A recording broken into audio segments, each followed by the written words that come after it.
주일이기 때문에 여기까지 도우신 하나님이라는 제목으로 잠시 은혜를 좀 나눠보자 해요. 이 찬송가 제가 여기 원고에 쓴 거거든요. 찬송을 여러분들이 지금 여성교에서 불렀지만 찬양의 일부분인데 은혜 아니면 살 수가 없네. 예? 호흡마저도 다 주의 것이니라고 얘기를 하잖아요. 다 주의 것이에요. 주의 은혜예요. 정말 지금까지 지내온 것이 우리가 사실 생각을 해보세요. 하나님의 은혜야 라고 고백하지 않을 수 없거든요. 진짜 하나님 은혜니까 여기까지 온 거예요. 목사로서 감사한 것은 뭐예요? 저는 목사로서 이제 마지막 주일을 저희들이 말하는데 진짜 감사한 것은 코로나라는 게 2년 전에 터져버렸는데도 우리 교회의 성도들은 한 번도 코로나 앓지 않으셨어요. 물론 어떤 데는 뭐 걸린 교회들이 있으니까 거기는 감사하지 않고 뭐 이런 얘기가 아니라 그냥 다 보편적인 건데 우리 교회는 걸리지 않았단 말이에요. 어찌됐든 간에.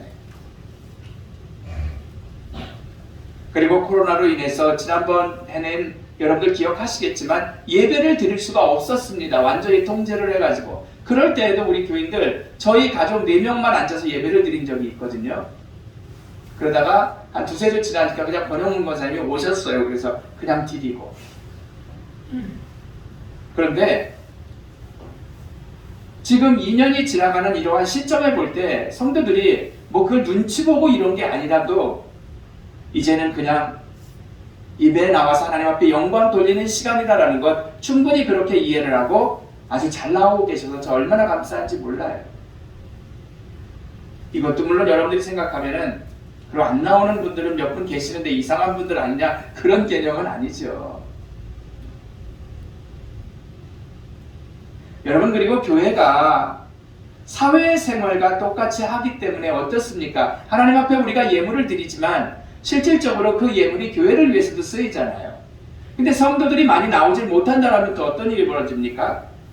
헌금이 적고 경제적으로 교회가 어렵게 되겠죠. 그럼에도 불구하고 사실은 우리 교회가 2년 동안 지장 없이 이 자리에 왔다라는 사실입니다. 할렐루야. 이게 주의 은혜가 아니면 어떻게 있을 수 있겠어요? 저는 목회자니까 교회를 중심으로 지금 하나님의 은혜에 대해서 말씀을 드리지만 실질적으로는 여러분들의 가정도 다 하나님의 그러한 은혜가 있었다는 사실이죠. 여러분 오히려 사신자도 계십니다. 얼마나 제가 감사한지 몰라요. 하나님의 인도하심이 있다라는 이러한 사실.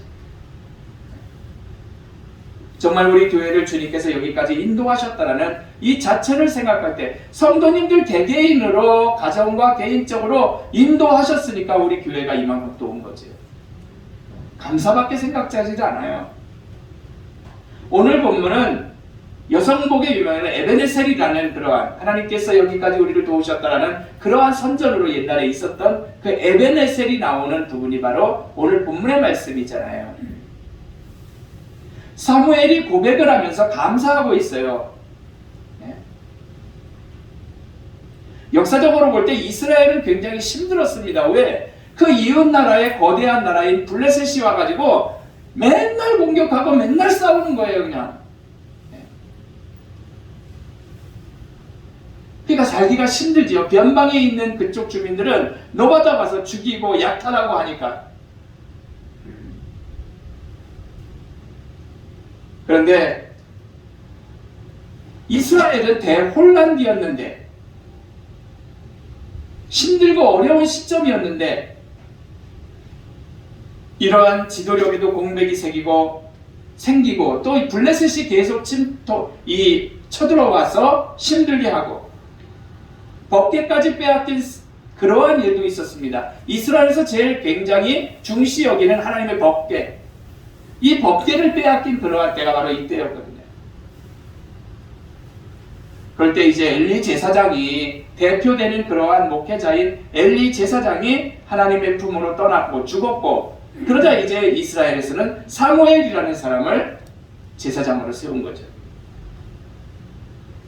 그때부터 하나씩 새롭게 수습이 되어 갑니다. 여호와께서 친히 블레셋 군대를 불복시켜버려요. 블레셋이 이스라엘을 쳐들어왔는데 하나님께서 친히 폭삭망하게 하시는 거죠. 그래서 오늘 본문의 말씀을 보면은 사무엘이 사는 동안에는 그 어떠한 억압도 침입도 없도록 하나님께서 불복시키셨고, 누구를? 블레셋을 이스라엘 영내로 들어오지 못하게 하셨고, 사무엘이 사는 동안에는 어떤 도발도 못하도록 하나님께서 단도리를 하셨다라는 거죠. 그래서 이스라엘을 쳐들어오지 못하게 하나님이 막아주시니까, 그래서 본문에는 평화가 있었다라고 말씀을 우리에게 해주고 있어요. 그러니까 얼마나 고맙고 감사한 일이겠습니까? 그래서 사무엘이 미스바와 센 사이에 감사의 돌비석을 세우고 그 돌 이름을 에베네셀이라 라고 얘기를 한 거죠. 하나님이 우리를 여기까지 도우셨다라고 오늘 본문에 얘기하고 있잖아요.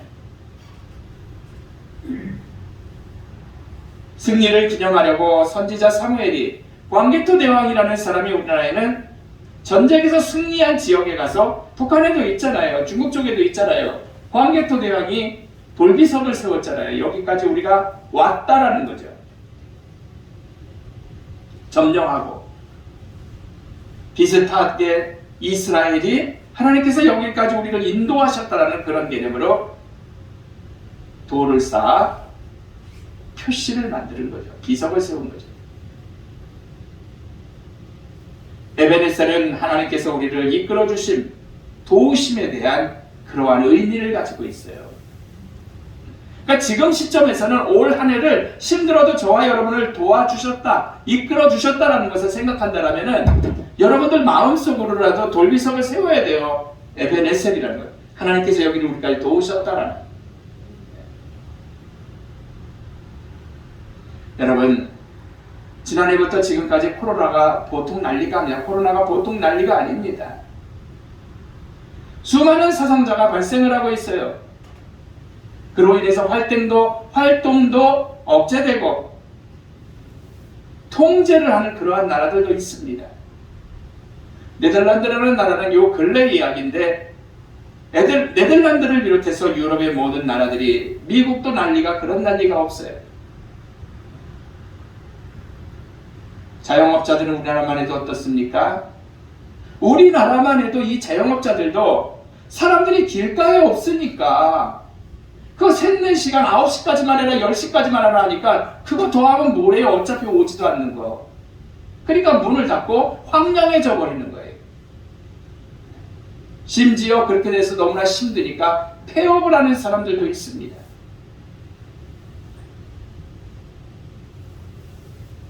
저희 막내가 수능 끝나고 나서 이제 PC방에서 알바를 합니다. 그런데 한 몇 주 다녔는데 거기서 연락을 사장님이 직접 그러더래요. 이제 나오지 말라고. 왜? 그냥 문 닫거나 돈을 안 들이게 자기네들이 지키거나 둘 중 하나 해야 되니까 더 이상 자기네들도 이 물질을 집어넣을 수, 인풋할 수가 없는 거죠. 여러분, 새롭게 번지는 오미크론이라는 이러한 코로나는 하루에 수천 명이 전염이 됩니다. 우리나라만 해도. 정부에서 방역으로 영업시간을 줄입니다. 그리고 손님들이 오지를 않기 때문에 그러한 어려움들이 있지요. 그럼에도 우리는 지금까지 살아온 줄로 믿습니다. 똑같이 대한민국에 사는데 얼마나 감사하냐라는 거죠. 지금 이 자리에서 예배를 드리고 있어요. 얼마나 감사한지 몰라요. 이 모든 것이 여기까지 도우신 하나님의 은혜가 아닐 수 없습니다. 목사로서도 믿음을 떠나 사실 코로나에 걸릴까봐 늘 걱정합니다. 저 스스로도. 또한 교회의 어려움으로 늘 염려를 해왔어요.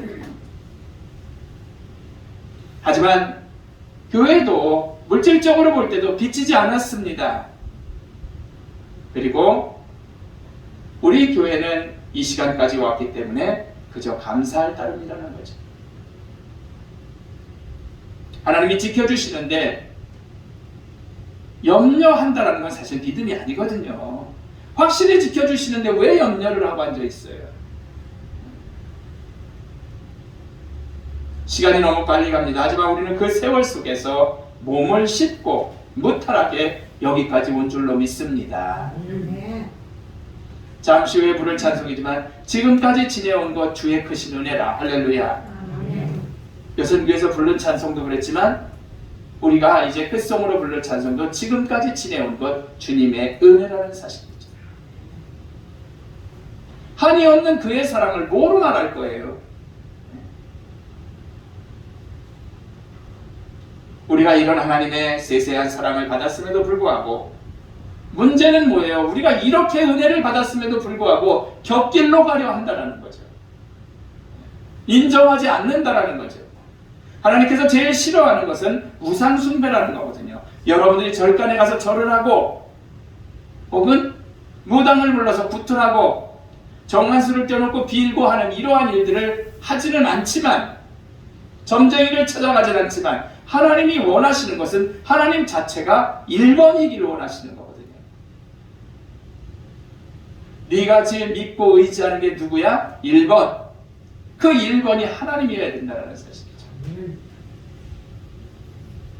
여러분, 우리는 세상을 첫 번째, 두 번째 아니 더 많은 순서에 더 많은 순서들을 놓고 하나님을 끄트머리로 안착시키는 그러한 부분들이 굉장히 사실 많습니다. 하나님 마지막에 하나님을 놓았을 수도 있다는 사실이죠. 그러나 우리는 진정으로 하나님의 은혜를 생각한다면 하나님이 1번이 되어야 할 줄로 믿습니다. 돌아보면 내가 의지하는 것들이 많이 있잖아요. 나보다 센 사람이 많이 있단 말이에요. 그런 분들을 찾아가서 부탁을 한 적도 있으실 것입니다. 그러한 것들이 나를 지키고 인도했냐라는 거죠. 결국 우리를 이끌고 여기까지 인도하신 것은 하나님의 은혜라는 사실이죠. 그러기에 우리의 마음속에 기념비를 여러분들이 세우시기를 축원합니다. 지금 이 시점에서 1년을 지켜주셨네 하고 마음속에 비석을 하나 세우는 거죠. 나를 지켜주시는 애, 우리의 가정을 지켜주시는 애, 우리가 정말로 하나님 앞에 감사해야지요. 그리고 저와 함께 1년을 산돌교에서 기도하며 지내온 자체, 교회를 지켜주시고 인도하신 자체가 그저 감사뿐이라는 거죠. 하나님께서 나와 동행하셨음을 믿으시기 바랍니다.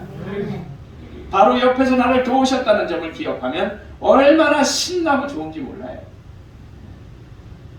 하나님이 늘 어디를 가도 동행하고 함께 하셨다는 거죠. 우리가 세상을 살아가며 감사할 여건들이 얼마나 많은지 몰라요. 무엇보다도 진짜 중요한 것은 여러분들이 하나님의 자녀가 되어서 구원받았음에 감사하시기를 축원합니다. 예수께서 나를 위해서 이 땅에 오셨고 나는 그로 인해서 영원한 생명을 얻게 되었다는 것. 어제가 성탄절이지만 주님이 오신 것은 나에게 진짜 천국 가게 하기 위해서 이 땅에 오셨다는 사실이죠. 오늘 본문을 볼 때 첫째는 도우심의 축복을 우리들이 볼 수가 있어요. 오늘 본문을 읽다 보면 하나님이 도우시는 분이구나라는 거죠. 여기까지 나를 인도하셨다. 그건 도우니까 가능한 거죠. 하나님께서 여기까지 우리를 도우셨다. 성경이 말씀을 하는데 우리 역시 이러한 하나님의 도우심으로 여기까지 왔다라는 거죠. 본문의 이스라엘이나 현재 우리의 모두는 도우심을 기도할 때 하나님께서는 그 기도를 들으신 줄로 믿습니다. 하나님 이 일에 대해서 나를 좀 도와주십시오라고 기도할 때 하나님이 도우셔서 여기까지 오게끔 하셨다는 거죠. 블레셋 사람이 이스라엘과 싸우려고 가까이 오자 블레셋이 이스라엘을 침입해서 싸우러 온 거거든요. 그러자 그날에 여호와께서 블레셋 사람들에게 큰 우레를 말했잖아요. 전동을 치게 하니까 지들끼리 다 끝나버리고 도망가버리고 죽고 끝나버린 거죠.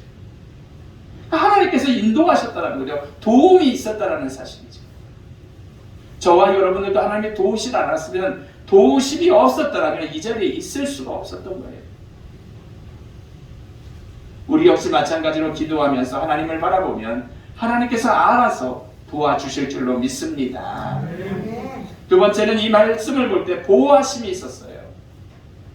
이에 블레셋 사람이 굴복하여 7장 13절입니다. 다시는 이스라엘 경내에 들어오지 못하였으며 여호와의 손이 사무엘의 40날 동안에 블레셋 사람을 막으시매 라고 얘기하죠.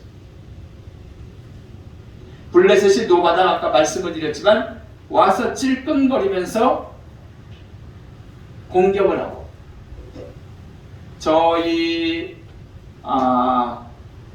처 사촌 오빠 내외가 백령도에 계시거든요. 그래서 2주 전인가에 저희가 한 번쯤 뵙고 사실은 전도를 하러 갔어요. 사형리를 놓고 전도하려고 가서 이제 전도는 했습니다. 그래서 이제 기도하고 있는 중이에요. 근데 이분들이 백령도에 계시는데 거기서 이제 해설사를 하세요. 해설사. 사촌 오빠 한 분은 교장 선생님 출신인데 이제 해설사를 하고 또 건축업계에 계시던 사촌 오빠도 그 이제 학교 선생님이니까 그 사모님 되시는 분이 형수 올키 언니가 이제 그걸 하니까 해설사를 하시거든요. 백령도에서. 그런데 거기서 무슨 일이 있었냐면 이제 이 우리나라의 38도선이 백령도는 여러분들이 아시겠지만 이게 라인이라면 땅하고 해서 딱 이렇게 걷다라면은 백령도는 여기 있어요. 북한에서. 근데 그 외에 다른 섬들을 여기 요렇게 있는 우리 땅이 있는 데다가 이렇게 나눴던 섬들을 그냥 우리나라에서 그냥 줘버린 거래요. 걔네들한테. 땅도 그렇고.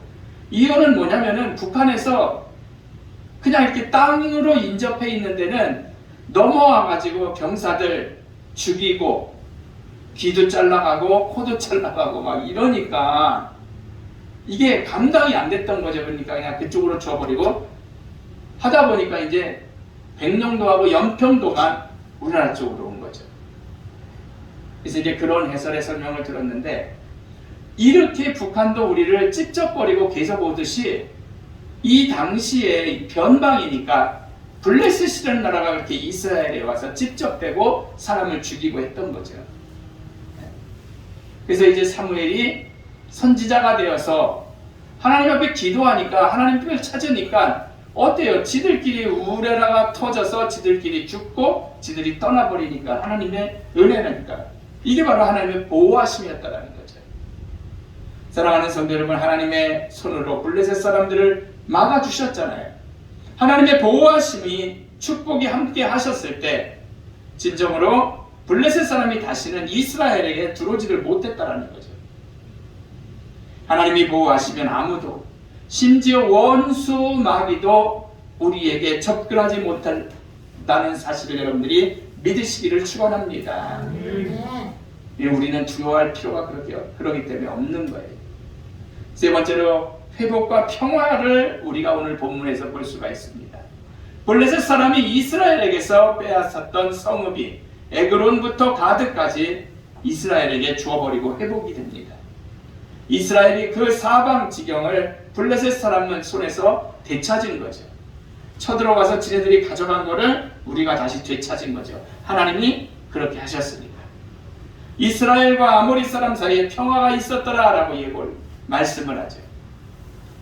이스라엘이 회개하고 하나님과의 관계가 회복되었을 때 블레셋 사람이 이스라엘에게서 빼앗았던 성읍을 하나님께서 이스라엘에게 회복을 시켜주셨다는 거죠. 그러니까 오늘 본문의 말씀을 볼 때 회복과 평화가 그 속에는 있었던 거죠. 에베네스라는 의미. 결론적으로 말씀을 드리고 마쳐요. 건강으로, 경제적으로, 때로는 인간관계로 여러분들이나 저나 어려움을 많이 겪은 한 해였습니다.